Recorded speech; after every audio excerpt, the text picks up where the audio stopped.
Muy buenas a todos y a todas. En este video tutorial voy a resolver con todos vosotros y vosotras la nómina que tenéis en el boletín de casos prácticos de la unidad 10. En este caso vamos a resolver el caso práctico número 10. Como ya sabéis, hemos visto en clase algunos casos prácticos individuales, pero vamos a hacer la primera nómina completa. Para ello me gustaría que tengáis presente y recordar que esta es una ejemplo de la estructura de una nómina completa, que estos son todos los apartados de los que componen la nómina: encabezado, periodo de liquidación, devengos, deducciones y determinación de las bases de cotización. Pues bien, teniendo en cuenta el enunciado de la actividad número 10, vamos a ir completando toda esta hoja de salario y realizando todos los cálculos previos que tenemos que realizar antes de cumplimentar la nómina. Pues bien, vamos a ello. Antes de nada, recordad la tabla de anexos, que siempre la vamos a necesitar en cualquier actividad, tanto de aula como evaluable, siempre la vais a tener presente, ¿de acuerdo? Siempre os la voy a facilitar yo. Tanto esta sobre los conceptos excluidos de cotización, como esta, ¿vale? Que son los tipos de cotización. Recordad, cuando estemos calculando la nómina, nos fijaremos en la columna del trabajador, y cuando estemos calculando la última tabla del final de la nómina, que es la parte de la empresa, nos fijaremos en la columna de la empresa. Pues bien, comenzamos pues. Caso práctico número 10. Aquí tenéis el enunciado, que todos y todas tenéis ya en el boletín a vuestra disposición, ¿de acuerdo? Y nos pide que confeccionemos el recibo de salario correspondiente al mes de abril de esta trabajadora, basándonos en los siguientes datos. Ahí os doy datos del trabajador, datos de la empresa, tipo de contrato, salario base, complementos, horas extras, etc. ¿De acuerdo?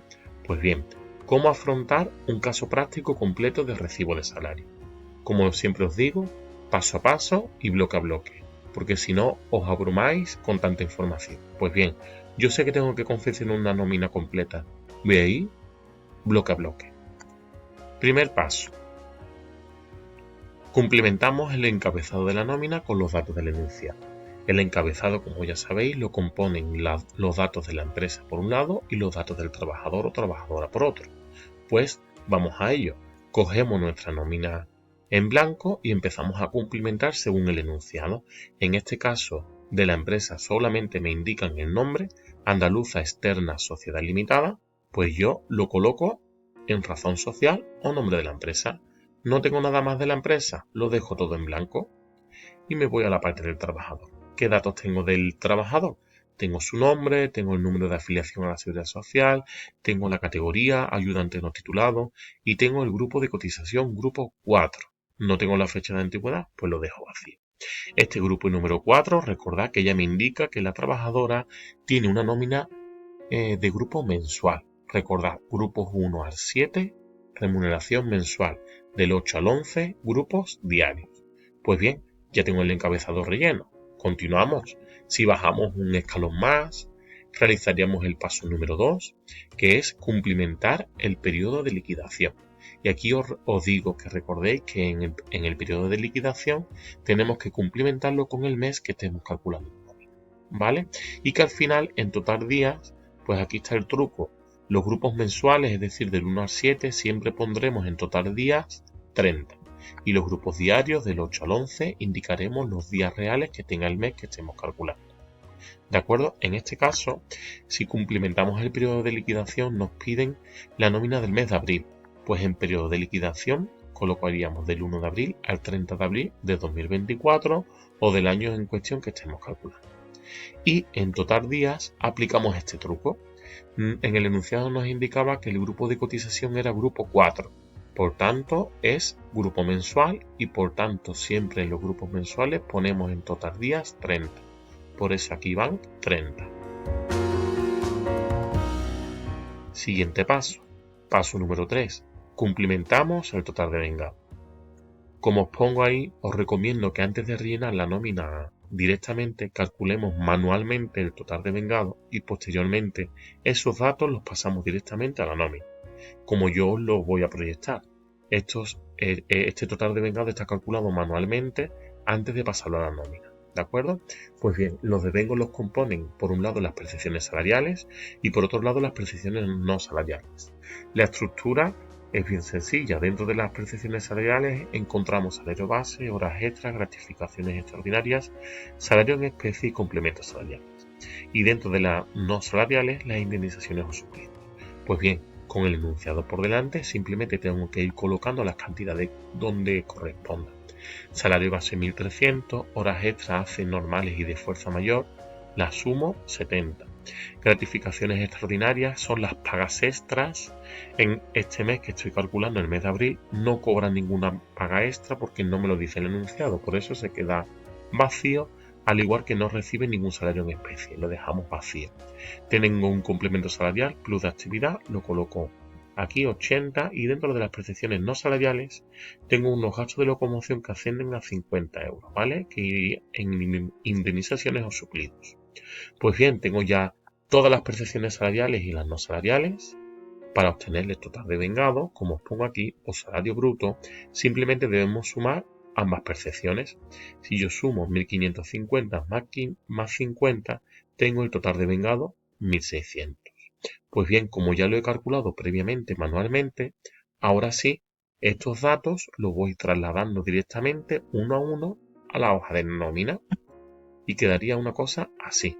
¿Veis?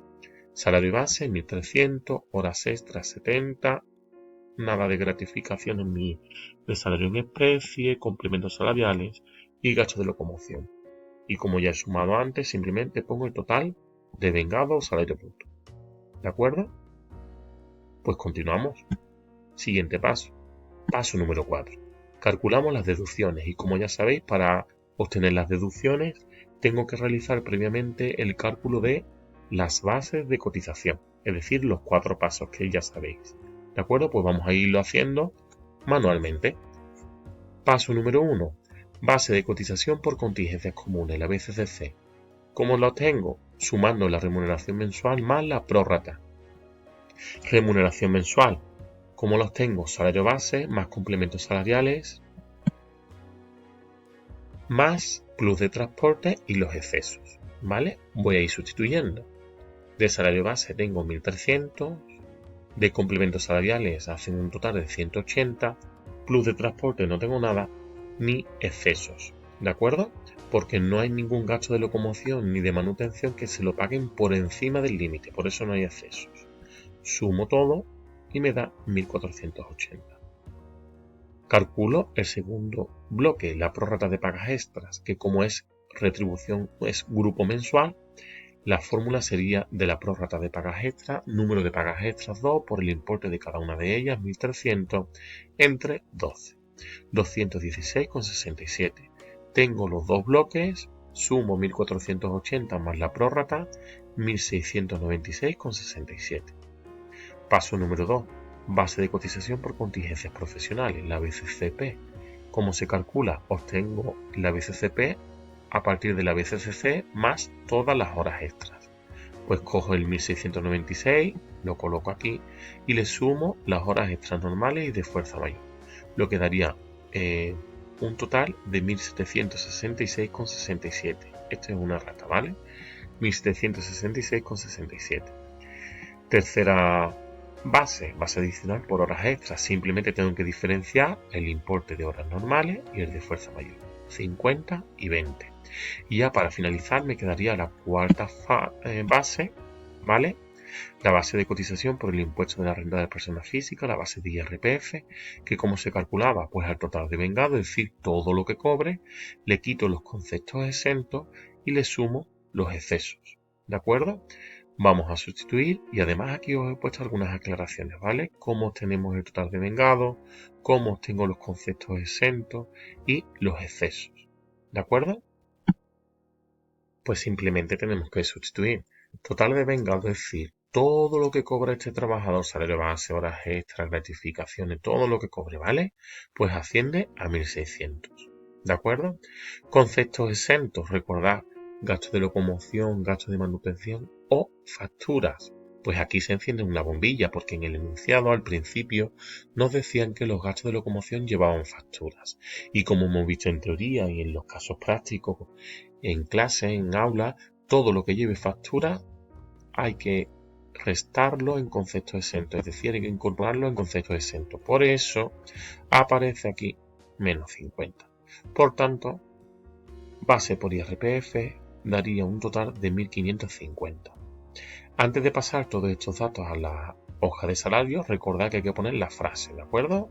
Hay que comprobar que esta base de cotización se encuentra entre los límites máximos y mínimos para su grupo de cotización. Pues bien, volvemos a nuestra nómina y vamos a ir pasando todos estos datos. Mirad, esta es nuestra nómina y como ya os dije en clase, en contingencias comunes coloco la base de contingencias comunes. La base de contingencias profesionales me sirve para desempleo y formación profesional. Coloco las horas extras de fuerza mayor y las no estructurales y la base por IRPF. Y como estoy calculando la nómina del trabajador, ¿estos porcentajes de dónde vienen? Pues de la famosa tabla de anexos que hemos visto al principio de esta presentación, que simplemente tenéis que irla colocando. Pues bien, una vez que tengo las bases y colocada todos los porcentajes, voy a calcular esos porcentajes. ¿Y cómo se calcularía? Pues bien, cojo la base 1696,67, le hago el 4,83% y lo coloco aquí, 81,95. Y así sucesivamente con todas las cantidades. Se le hace todos los porcentajes y se van colocando a la derecha. ¿De acuerdo? Una vez que ya tengo todos los porcentajes hechos, os pongo este corchete porque sumo todas estas aportaciones y el sumatorio de todos los conceptos se colocan aquí. 113,85. ¿Vale? Y daría el 1. El 2, el IRPF, el impuesto de la renta de las personas físicas, pues cojo este 1550, le hago el 13% que me lo decía el enunciado y lo coloco aquí. ¿Vale? No tengo nada más, pues para obtener el total a deducir simplemente tengo que sumar 1, 2, 3, 4 y 5, es decir, 1, 2, 3, 4 y 5. Solamente tengo 113,85 más 201,50, da un total igual a deducir de 315,35. ¿Cómo obtengo el líquido a percibir? Es decir, lo que de verdad va a cobrar esta trabajadora. Pues al total de vengado, que lo tengo calculado previamente, le resto el total a deducir. Y daría un líquido total a percibir de 1.284,65. Hasta aquí quedaría completada la nómina, la parte del trabajador. Pero como ya sabéis, hay una tabla al final de la nómina que es meramente informativa y que nos indica cuánto le cuesta o qué coste le supone a la empresa tener a este trabajador o trabajadora dada de alta. Pues vamos a cumplimentarla, que es muy sencilla. ¿Vale? Cumplimentamos esta tabla. Y como os vais a dar cuenta ahora, todas estas cantidades y todos estos porcentajes ya lo tenemos. Simplemente lo tenemos que volver a colocar donde corresponda, realizar los porcentajes y sumar. ¿De acuerdo? Contingencias comunes, ya la tengo calculada. ¿Tengo la remuneración mensual? Sí, pues la coloco aquí. ¿Tengo la prórrata? Sí, la coloco aquí. Y el total no es más que el sumatorio de estos dos que me da la BCCC. ¿Vale? ¿Dónde vienen estos porcentajes? Pues estos porcentajes vienen de la tabla de anexos, pero miramos en este caso la columna de la empresa, porque estamos calculando la tabla de la empresa. El único porcentaje que os tienen que dar en el enunciado es el correspondiente a AT y EP, que son las siglas de accidente de trabajo y enfermedad profesional, que en el enunciado me decían que eran un 1%. ¿Vale? Segundo bloque, base de cotización por contingencias profesionales. Ya la tengo calculada también anteriormente, 1.766,67. Lo coloco aquí, ¿vale? Y simplemente las horas extras normales y las de fuerza mayor también aquí, no hay que hacer ningún cálculo. Y la base por IRPF, que también la tengo, la coloco aquí, no hay que hacer ningún cálculo, ¿de acuerdo? Los únicos cálculos que hay que hacer son estos que vienen aquí, ¿de acuerdo? Cojo esta base, le hago este porcentaje y lo coloco aquí. Cojo esta base, le hago este porcentaje y lo coloco aquí. Y así sucesivamente con todos estos porcentajes. Y aquí tendremos reflejado todo el coste o toda la aportación de la empresa que debe hacer a la Seguridad Social por tener a esta trabajadora dada de alta. Pues bien, espero que este video tutorial os sirva para afianzar los conocimientos y, como veis, afrontar una nómina al completo. La mejor forma es ir poco a poco, ir bloque a bloque y vamos completando lo que es el caso práctico en su conjunto.